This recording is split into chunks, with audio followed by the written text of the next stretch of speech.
On this episode of Newt's World, the recent ceasefire negotiations between Ukraine and Russia, led by the Trump administration, have challenged the traditional way we negotiate with our allies and adversaries. President Trump's special envoy, Steve Witkoff, has visited Moscow, met with Putin about what it would take to agree to a ceasefire. Putin presented a list of demands. It appears some progress may have been made. In a phone call between Trump and Putin, they agreed to, quote, an energy and infrastructure ceasefire, which may or may not be actually being held. Here to discuss where negotiations stand with the potential Ukraine-Russia ceasefire, I'm really pleased to welcome back my guest and good friend, one of the most knowledgeable people and one of the most active people on foreign policy and the survival of America, Cliff May, founder and president of the Foundation for Defense of Democracies. His recent op-ed, Trump's Ukraine Diplomacy Faces Putin Test, was featured in the Washington Times on March 18th. And I must say, I also sent it out to everybody I have on X and on Truth Social.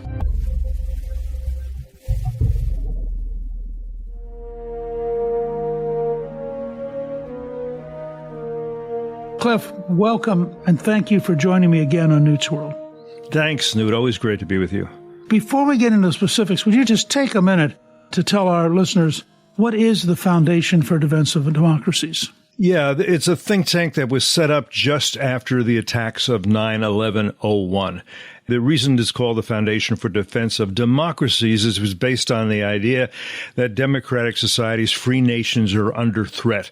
And in 2001, 2002, we thought that threat was mostly from non-state actors, from Islamists and jihadists. Those were new words back then. But it's worse than that today. In 2001, everybody kind of thought Russia would be, become like Poland. It would become more European, more liberal, more moderate. That's not happened over the more than 20 years that Putin's been in power. And in 2001, you'll remember, Newt, we gave most favored nation status to Communist China, brought them into the WTO. Again, they can say, to be generous, the great experiment there was once China became wealthier, thanks to us, it would become more moderate, more liberal, more of a friend. That also didn't happen. And instead, what you have now is an axis of aggressors: Xi Jinping in Beijing, Vladimir Putin in Moscow, Ali Khamenei in Tehran, and Kim Jong-un in Pyongyang, North Korea. And they threatened the United States and other democratic free societies. That's kind of what we concentrate on. Well, and you have a team of experts who are collectively remarkable, and many of them very knowledgeable with practical experience in the field.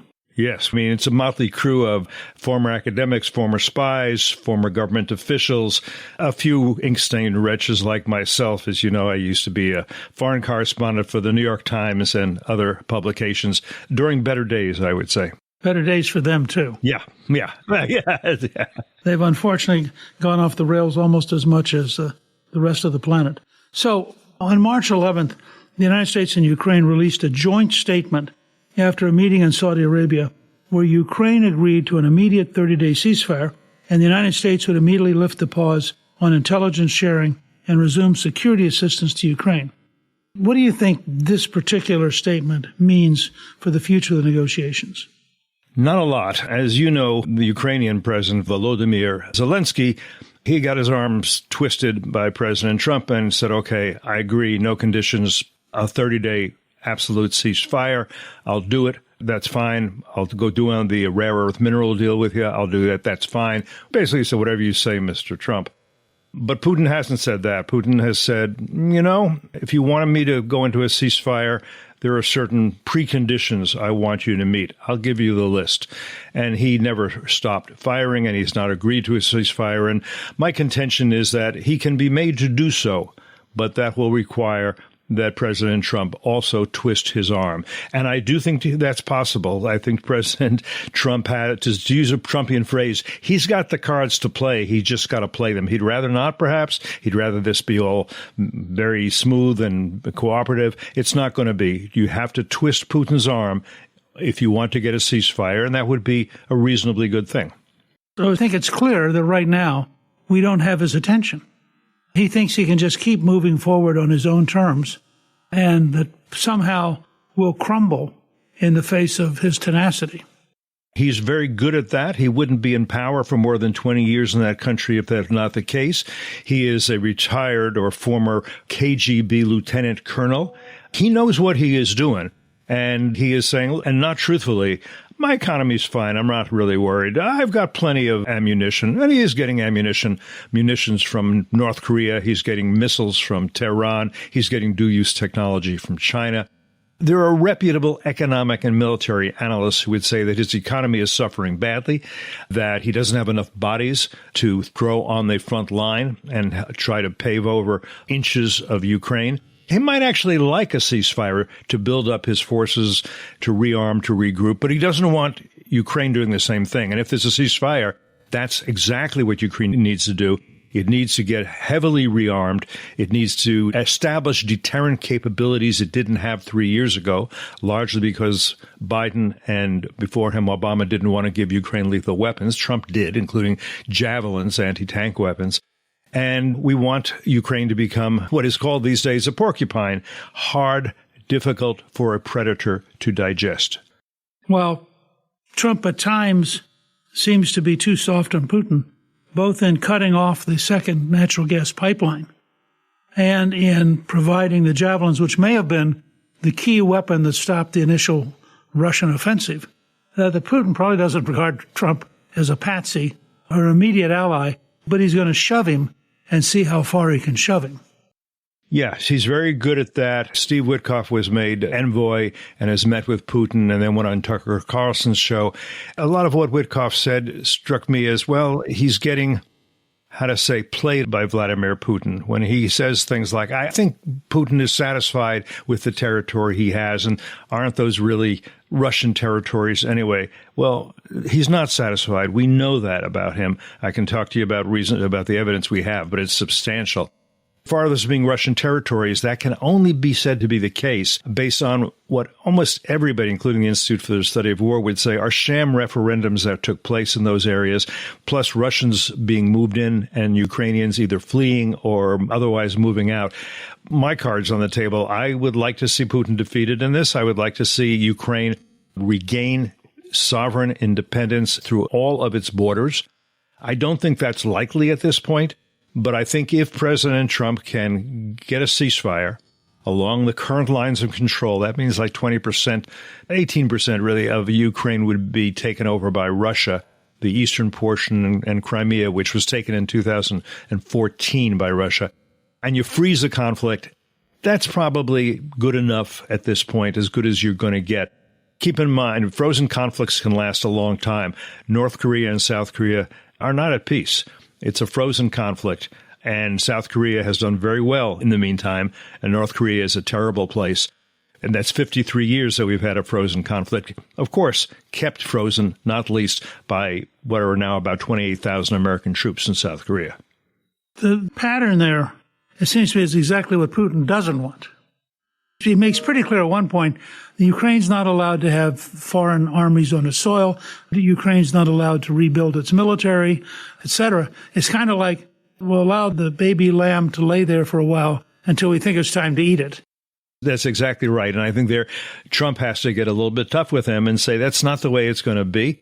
The Europeans have been stepping up in the sense that the British and the French have said we can send in peacekeepers. I think Trump should take that as a victory for him. He's been demanding since his last term that Europeans take more responsibility. They're making an effort. Good for them. Let them do that. We have about half a dozen nations who have written to the European Commission, Latvia, Lithuania, Poland, others, saying, let's expedite Ukraine's admission to the European Union.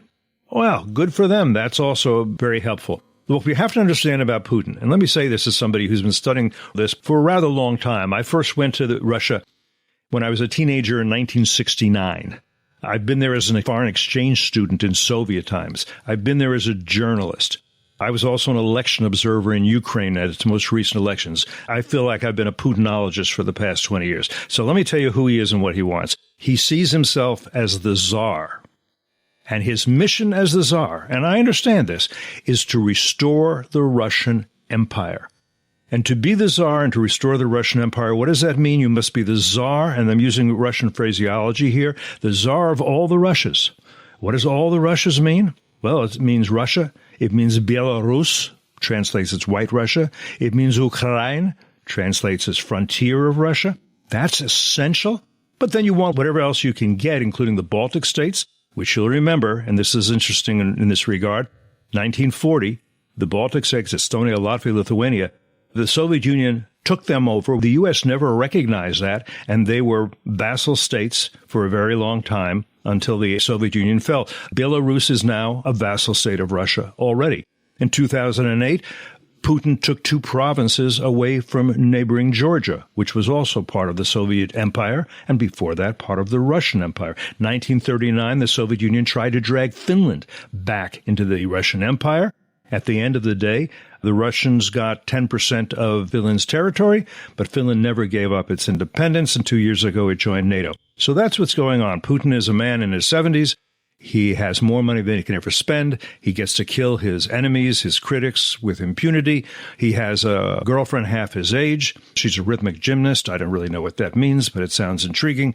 And he wants to be a czar in the mold of maybe Alexander the Great, maybe Ivan the Terrible. His self-image was either Peter the Great. Peter the Great established what became known as Leningrad, into now Petersburg again. That was very much looking westward, because it was a westward capital. The most important influence on Putin is a political philosopher by the name of Alexander Dugin, who is a Eurasianist. And his theory, his belief is that Russia is not a European power, never was. It's a Eurasian power, much more aligned with, for example, China than with Europe. And he said the European values and American values, tolerance, freedom, those are not Russian values, never were, should not be seen as that. We should not be looking west or going west. We're something very different. Dugin hates America. I got quotes from him on that. And this is an important point. Yes, Dugin sees America and Europe as degenerate. And there are some in the Americans who are right of center, people you and I know, who think, because we also think there's too much degeneracy in America and Europe, therefore Dugin and therefore Putin, they're kind of on our side. They're traditional values and Christians. It's not true. It's not true. Yes, we may agree with them that we shouldn't have boys playing volleyballs on girls' team, but Ali Khamenei thinks that too, I'm sure, as does Kim Jong-un. That doesn't make them our allies.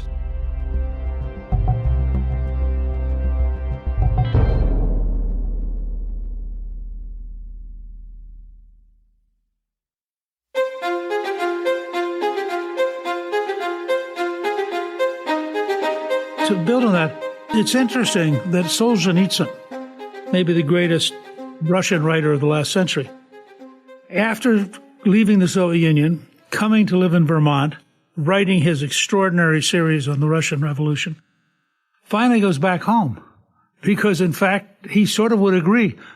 The West is not Russia. The West is this kind of degenerate place where people have no discipline, no order, no structure, no sense of the mystery of life. I don't think he'd approve of Putin, but I think that he would have some reverence for a czar-like structured environment. I think that's exactly right. What you've expressed is a nuanced understanding. And I fear there are some of our friends, and not least in this administration, who don't have quite that nuanced understanding of why. I mean, I like Solzhenitsyn as a writer. I got to meet him one time when I was studying Russian, actually in Vermont. There's a Russian school at Norwich University up there that I spent a summer at. It was a very interesting thing to do. But yes, this goes beyond to take a very antagonistic and hostile attitude towards America and the West. You know, if you ask yourself, and I really do believe there is this axis of aggressors between Moscow, Beijing, Tehran, and Pyongyang, what do they have in common? It's not ideology.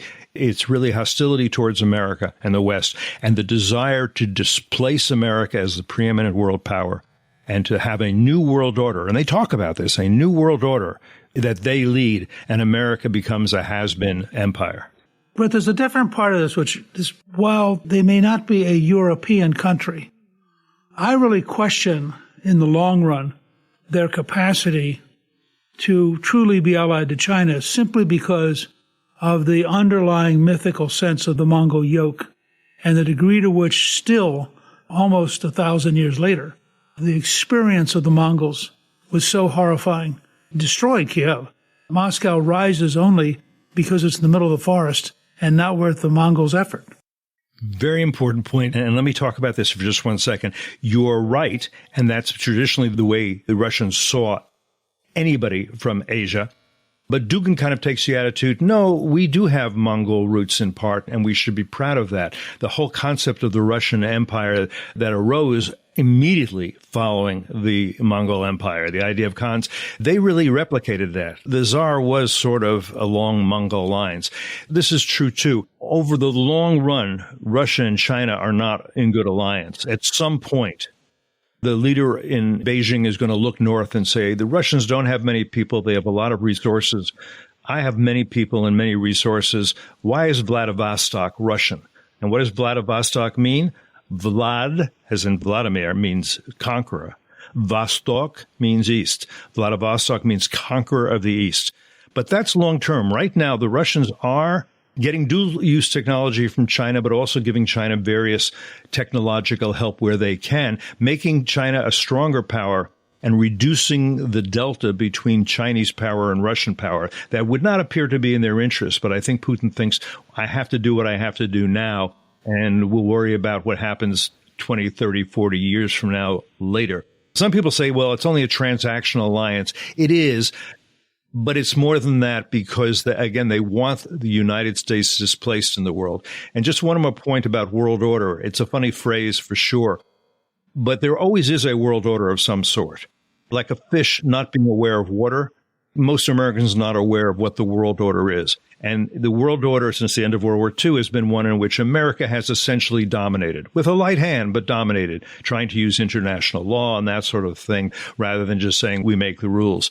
Beijing, Moscow, Tehran, Pyongyang, they all see that and they want to displace it. And the way they say it is, we need a multipolar world. Isn't that fairer? And that appeals to a lot of people on the left. Yeah, multipolar world, not, American hegemony. Ooh, America's imperialist. Ooh, no, America needs to be the preeminent power in the world, because if it's not, a very bad power like that in Beijing will become. Communist Party of China is the most powerful communist party in the world. If they end up dominant, can we really say we won the Cold War? Or was there just a hiatus after a particularly important battle? Yeah, or we won the subsidiary fight. Putin, who also learned some lessons from Gorbachev, one of which I think was that killing your opponents is better than losing control. And that's a lesson from Stalin, right? Stalin, part of his success was he didn't just kill his enemies. He killed those who might someday become his enemies. Why take a chance? What did he say at one point? That one death is a tragedy, a million deaths is a statistic. And that's exactly what he said. And, of course, he's a Georgian. So further proof that the original empire included the country of Georgia. Very unusual for there to be czars or communist leaders who were not actually Russian, but he was one of the great exceptions to that, absolutely for sure. And I suspect Putin admires him.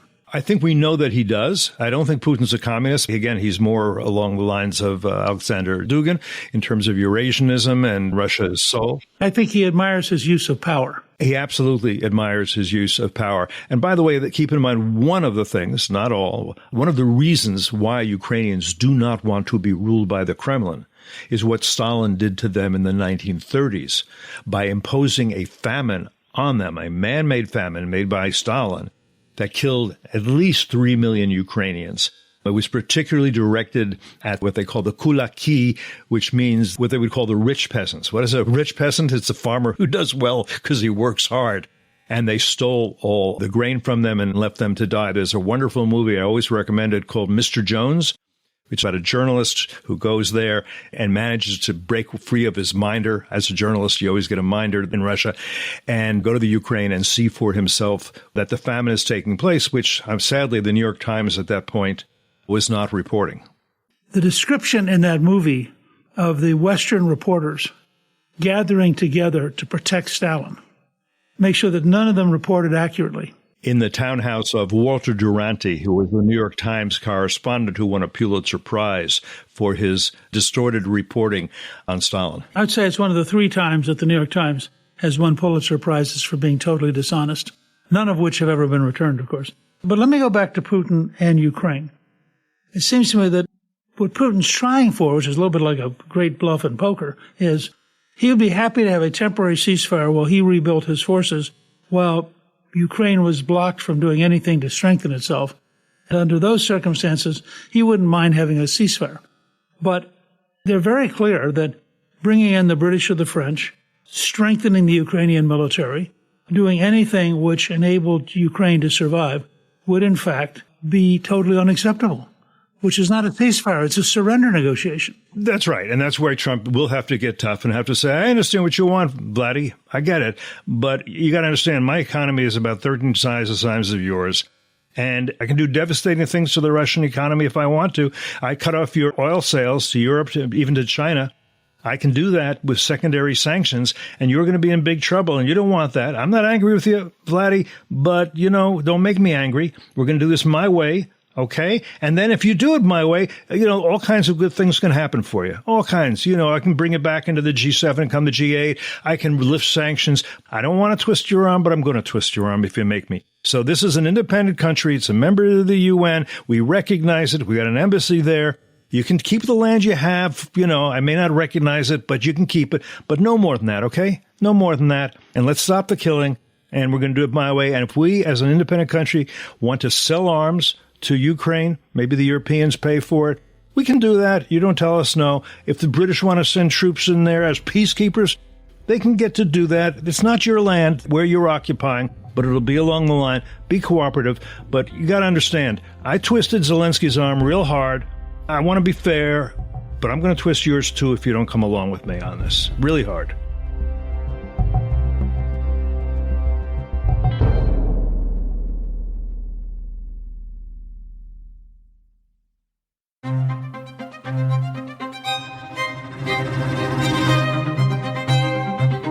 One of the interesting challenges of the Trump presidency is going to be this moment of coming to grips with the fact that he has to get Putin's attention.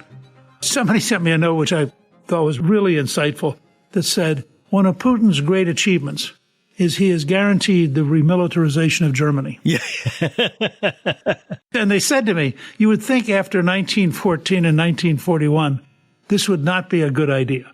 Not be a good idea. And the idea of Finland and Sweden, who have always said, oh, we're neutral, joining NATO. That's not what he had on his to-do list, because now there are NATO members on Russian borders where there were not before. This is not a success. Now, I would say that Trump understands that and is trying very hard not to humiliate Putin, because he doesn't want Putin overthrown. He doesn't want to deal with whatever might come next. He'd rather that he just get along with Putin and give Putin the opportunity to say to the hyper nationalists, who are many, who might threaten him, he's very good at protecting himself, say, look, Russia is bigger now than it was when I came into office. I've got some land. I kind of showed them. I've got part of Georgia. I've got part of Ukraine, Belarus. If I want to make Belarus part of the Russian Federation, I can do so as well. So, I haven't done so bad. Let's take a rest and see.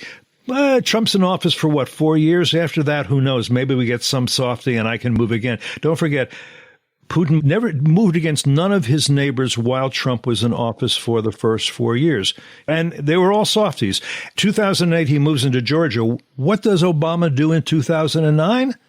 Oh, let's have a reset. It's fine. We forgive you. We can get along. Let's talk about things we can cooperate on. The reset was a total farce. And then what happens? 2014, he invades Crimea and annexes it. And then in 2022, what does Biden say? If this is only a minor incursion, it's okay. Just make it minor so that I don't have to get upset with it. And he didn't make it minor. He sent his tanks heading for Kyiv. And as you pointed out, the javelins sent by Trump helped prevent one of the reasons those tanks didn't arrive at their destination, where their mission was to take over the capital, kill the president, and install a puppet government. Now that we are where we are, if you were the national security advisor, which today would be a little bit more challenging than 3 days ago, but if you ended up with that, what would your strategic implementation list be for bringing enough pain to Putin that you had his attention? We've actually begun this work at FDD, and we're putting together a memo on exactly those lines. What it specifies are exactly the economic sanctions necessary, including secondary sanctions, to strangle the Russian economy and let Putin know that these are the sanctions we are going to implement if we don't get your cooperation. In addition to that, again, I would say to go further, But also important, here are the weapons we're going to supply. The flow of weapons will be greater. Again, the Europeans can pay for it, or there's $300 billion in Russian assets in Europe that are frozen that could be confiscated. I would make the case, others have, Neil Ferguson, the historian, has, that money should be used for rearmament and reparations in Ukraine. And that can be done as well, and that would make it so that any morning that Putin wakes up and the Kremlin looks out and thinks, let's invade Ukraine, he thinks today's not a good day for that. That's essentially it. And again, we're going to put together exactly that memo, and we do intend to give it to the National Security Advisor and say, consider this. If this is threatened, I think Putin caves. And if he doesn't, do it, and then Putin will certainly have to cave. Because if he can't sell oil, look, he doesn't make enough on vodka and fur hats to support his military. It's got to be oil, and we can stop the flow of oil through sanctions.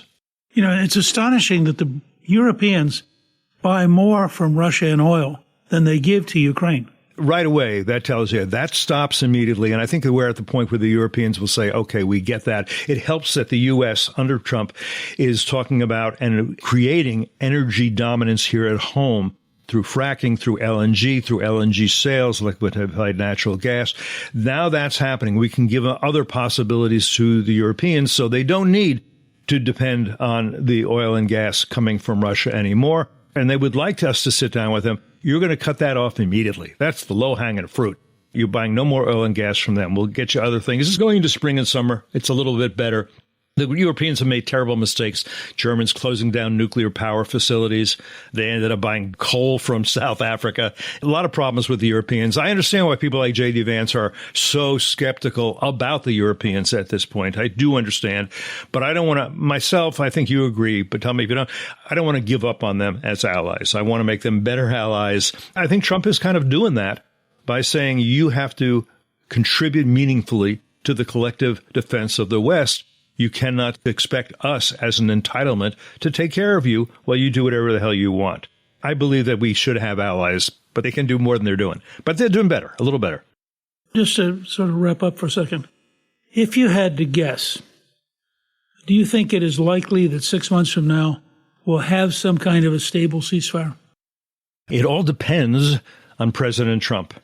There are a lot of people who think he likes and admires Putin too much. I think that Steve Witkoff sounded, how shall I say, credulous in his dealings with him on many levels, saying Putin's not such a bad guy. Putin prayed for Trump when Trump was shot. He went to his priest and cares about his friend. I just found that kind of gullible. If Trump will pressure Putin properly, then I think we will end up with exactly what you say, a ceasefire and a frozen conflict, and that's the way it'll be for a while, and that would be a good thing.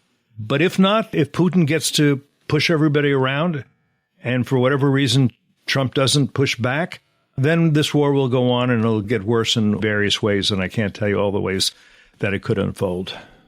I have always admired your leadership at the Foundation for Defense of Democracies. I frankly admire your personal leadership and your personal commitment to the survival of freedom. And Cliff, I just want to thank you for joining me.